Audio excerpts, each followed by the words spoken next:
You are welcome to Power and Glory broadcast, your crossroad. Here I am, John King Hill, people of God. I believe that you are being challenged as you listen through these videos about echoes of infinity, how some creations go overboard to interact with the Most High in places that are not even allowed for any creation to dare look into. It's something that I want you to see very clearly. Regardless of how autonomous the creation may be. In other words, they are giving free will. They can do whatever they want. Yet, supremacy is never a subject of autonomy. What this means is that although you are free to live and function in life, you are never free from the liabilities of his rulership and judgment. Life and functions are parts of reward systems. And you are giving access to realms and dimensions as promotions to attract your greatest sacrifice. So spiritual elevations are not limited to occupying respective offices. There's more. A son is not a hired laborer, people. He is an heir of all things. That's why I say it depends on how far you want to stretch yourself with the living God. You can come to the pinnacle of spiritual exploit. Do you know how exploit really works? Exploit means that you are giving intelligence, divine intelligence that supersedes all the arrangements that God has channeled through his creations. You know certain secrets about their lives, about their functionalities that you can overpass or bypass them.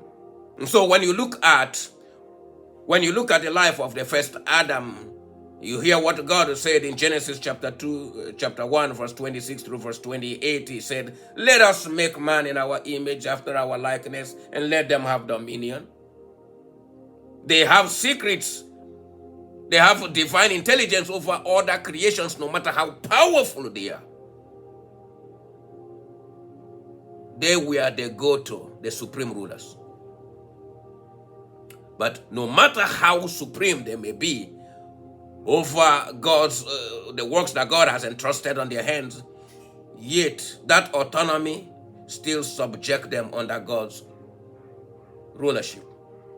The glory, my friends, opens the throne of his judgment. His rulership enforces absolute control of his great power. And the only aspect you are allowed to experience are his counsel and the judgment, so you will not know and understand all things. There are places where, in the deeper realms of God, where knowledge is taken away and knowledge is also given. So Job chapter 38 verse 1 to 2 said something amazing. He said, "Then the Lord answered Job out of the wild wind." This is the languages of attributes. Instead of God appearing, the wild wind. And God said, "Who is this that darkeneth counsel by words without knowledge?" There's a place where knowledge is taken away. And the only thing that God is going to allow you to come into is his counsel and his judgment. This will save you from unending questions. Why did God do this? Why did he allow this? How come? Until you know his judgment, you will never know his righteousness. In the deeper realms, it's not about knowing all things and understanding all things and having all wisdom, almighty power. Okay. It's his counsel and his judgment That's the greatest power that you will walk in God, His judgment. Encounters are the hallmark of capturing the events of the threshold of glory, but you must know how to occupy realms.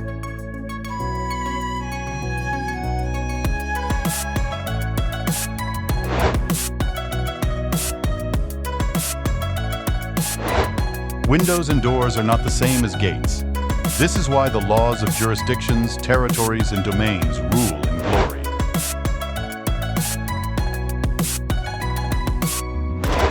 Realms and dimensions offer greater transparency and clarity that partial views can never open to your life.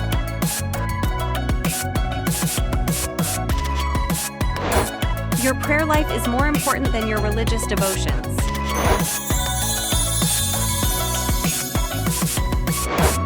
Opportunities are created to salvage wasted or missed benefits.